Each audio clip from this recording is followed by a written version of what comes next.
livre-arbítrio podemos agir livremente.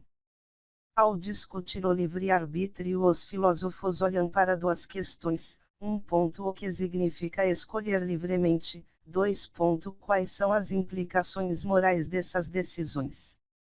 No entanto, ao examinar essas duas noções surgem mais questões e os filósofos assumem diferentes abordagens para tentar respondê-las. Compatibilismo e incompatibilismo. Aqueles que acreditam no compatibilismo, também conhecido como determinismo moderado, afirmam que o ser humano tem livre-arbítrio, porém esse livre-arbítrio é visto como compatível com o determinismo, que é causal, e como a filosofia afirma que nada é por acaso, tudo o que ocorre é resultado do que aconteceu antes, e tudo em relação a você e tudo o que você faz é inevitável. De acordo com o compatibilismo, os humanos podem ser agentes livres, e ter livre-arbítrio, quando estiverem livres de certas restrições.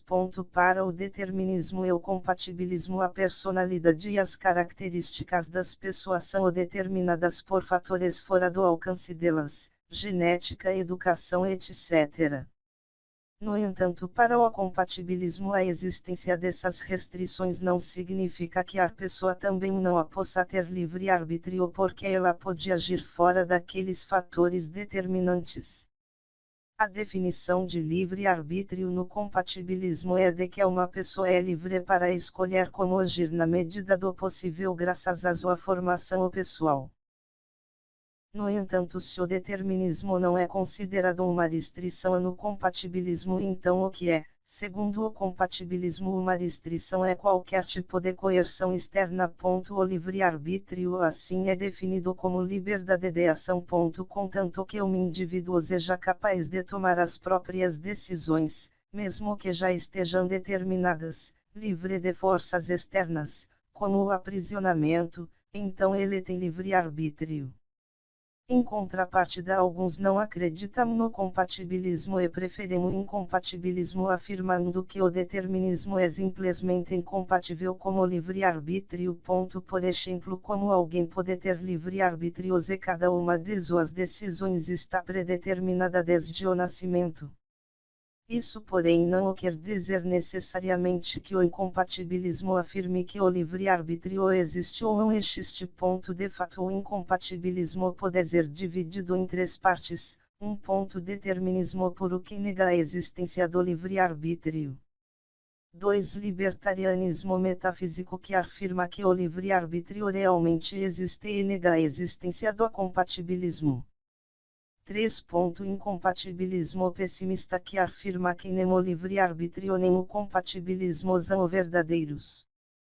A ilustração anterior mostra diversas ramificações do compatibilismo e do incompatibilismo. Semi-compatibilismo é a noção de que o determinismo é compatível com a responsabilidade moral. Incompatibilismo puro é a crença de que a responsabilidade moral e o livre-arbítrio não são compatíveis com o determinismo. Ilusionismo é a crença de que o livre-arbítrio é apenas uma ilusão. Os incompatibilistas, apesar de negarem o determinismo, aceitam que eventos aleatórios ocorrem no mundo, sejam mentais, biológicos, físicos e, portanto, a aleatoriedade e os acidentes realmente existem. Isso então cria cadeias imprevisíveis de eventos futuros, em oposição ao futuro predeterminado dos deterministas. Outra forma de incompatibilismo, o libertarianismo metafísico, surge a partir de 4 diferentes ramos da causalidade. Essa ilustração apresenta as seguintes opções. Libertarianismo: evento causal é a noção de que alguns eventos não são previsíveis a partir de eventos passados e não têm causa. Causalidade moderada é a crença de que a maioria dos eventos é determinada enquanto alguns não são previsíveis. Libertarianismo agente causal é a crença de que novas cadeias causais podem se formar sem ser determinadas por eventos passados ou pelas leis da natureza. Libertarianismo não causal é a ideia de que para tomar decisões, não é necessária nenhuma causa. Para os compatibilistas, os humanos podem ser agentes livres, têm livre-arbítrio, quando estão livres de certas restrições e a personalidade e outras características são determinadas por fatores fora de nosso controle. Genética ou educação. Já os incompatibilistas negam que o determinismo desempenhe um papel no livre-arbítrio e aceitam que eventos aleatórios e acidentes aconteçam no mundo, sejam mentais, biológicos ou físicos. Responsabilidade. Quando se trata de livre-arbítrio, deve-se discutir também a ideia de responsabilidade, particularmente a diferença entre responsabilidade e responsabilidade moral. Responsabilidade é quando alguém assume uma tarefa ou obrigação e aceita as consequências associadas a isso. Por exemplo, se você assume a responsabilidade de organizar uma conferência, então não está assumindo apenas a tarefa de organizar o evento, mas está também assumindo a responsabilidade pelo resultado, seja um sucesso ou um fracasso. Isso é responsabilidade. Entretanto, a responsabilidade moral baseia-se nos códigos morais das pessoas. Vamos supor que no dia da conferência aconteça uma forte tempestade e nenhum dos porta-vozes consiga chegar ao local. Você é responsável pelo sucesso ou o fracasso da conferência, mas você será moralmente responsável pelo fracasso da conferência nesse caso. Parece que os humanos de fato sentem-se responsáveis por suas ações, mas, nesse caso, porque, se as ações de uma pessoa são determinadas pelos eventos, isto é, as ações da pessoa são o resultado de eventos e estão sendo planejadas desde antes de seu nascimento, então os libertarianistas perguntariam por que os humanos se sentem responsáveis por suas ações. De maneira semelhante, se as ações de uma pessoa são totalmente aleatórias e determinadas pelo acaso, os deterministas ficariam imaginando por que elas se sentem responsáveis por suas ações. Somadas essas questões fundamentam o argumento padrão contra o livre-arbítrio. Mesmo assim, os humanos realmente se sentem responsáveis por suas ações. Portanto, se nos sentimos responsáveis por nossas ações, isso significa que essa responsabilidade é causada por algo interno a nós. Assim, um pré-requisito da responsabilidade é o livre-arbítrio e não o contrário. E além disso, um pré-requisito da responsabilidade moral é a responsabilidade e não o contrário. Uma pessoa não precisa de responsabilidade moral para ter responsabilidade, mas, com certeza, uma pessoa precisa de responsabilidade para ter responsabilidade moral.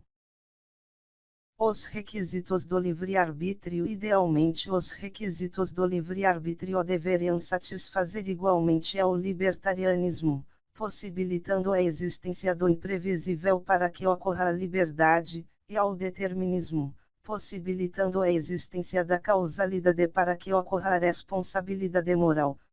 É aqui que vemos como a liberdade se encontra como arbítrio.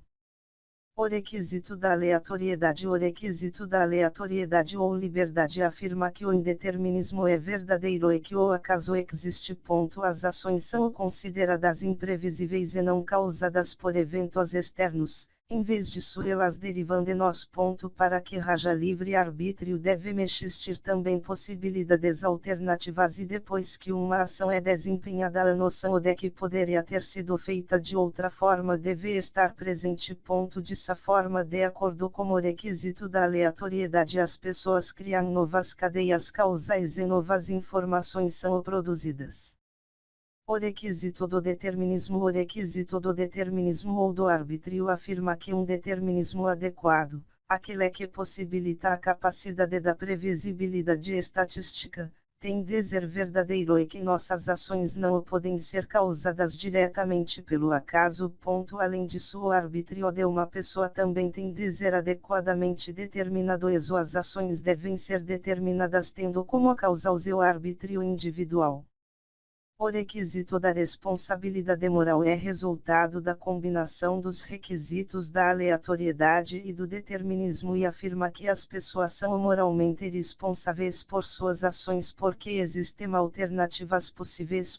Uma pessoa pode agir de diferentes maneiras. As ações derivam de nós e nossas ações têm como causa determinante o nosso arbítrio. A questão do livre-arbítrio afeta todos nós. Somos totalmente livres quando tomamos uma decisão. Quais são as implicações que surgem a partir de nossas decisões?